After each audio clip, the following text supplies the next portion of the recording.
Тэгэхээр 1.8 сая сонгогчийн 50 хүрэхгүй хувийн саналыг авсан нам төрийн эрхийг үнэмлэхүй олуулаа барьж байгаа. Харин нийт сонгогчдын 40 гаруй хувийн санал авсан нам их хуралд 9 судалтай болсон. Энэ бол сонгогчдын төлөөлөл тэгш шудраг багтсангүй гэж тайлбарладаг. Энэ тэгш бус байдлыг халахын тулд тогтолцоогоо өөрчлөх ёстой гэж үзэж байна. Сонгуулийн тухай хуульд нэмэлт өөрчлөлт оруулах тогтоолын төслийг өргөн барьлаа. За ардчилсан сонгуулийг явуулж ирснээс хойш хүйсийн хувьд тэгш оролцоог хангахыг чухалчилж ирсэн байдаг.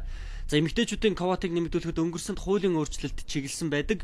За одоо харин залуу үеэ төр барих боломжийг нь хангаж өгөх ёстой гэж хууль санаачлагчийн зүгээс тайлбарлаж байна.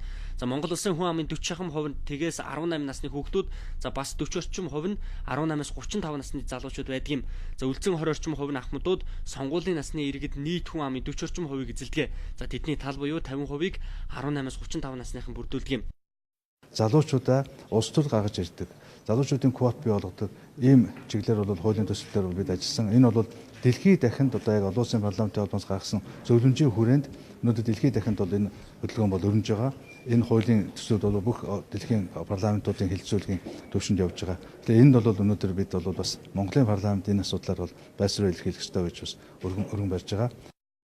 За төр засгийн шийдвэр гаргах төвшөнд бүр тодорхой хэлбэл улсын их хурлын бүрэлдэхүүнд залуусын оролцоо шууд тусгалаа олдоггүй гэж онцлов. За тиймээс хуульчлан улс төрийн намуудыг өргөжүүлэн өгөхөд хуулийн төслийн гол агуулга оршиж байгаа юм байна. За ер нь бол хүүсийн болоод насны хувьд ижил тэгш байдлыг хангах тухай ярихаас гадна сонгогчдын санал, үзэл бодол, байр суурь нь механик алдаанаас болж төлөөлөлөө сонгож чадахгүй байгаагаа бодолцох учиртай гинэ.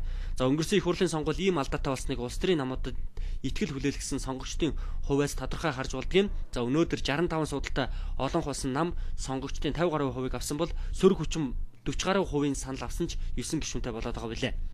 Хоёр нь бол энэ сонгуулийн хуулийг одоо анх хийсэн хүний хувьд бол тийм ээ. Сонгуулийн хуулийн дээр бол би байнга л ажиллаж байгаа. Одоо өнөөдөр яг тулгуунцны хувьд бол яг энэ тийм ээ нэмэгтэйчүүдийн, залуучуудын ингээд оролцоо квотын асуудал байгаа. За энэ тогтолцоон дээр одоо дахиж одоо ярих энэ цаг бол бидэнд бол байгаа. Сонгуулийн бүтцийг зайлшгүй өөрчлөх шаардлагатайг нь за нэн тэргуунд хийх ёстой өнгөрсөнд судалгаа шинжилгээнд их хийгдсэн учраас залуусынхаа төлөөллөг бүрэн багтаах ажлаа эхлээд хийх ёстой гэж тэрээр үзжээ.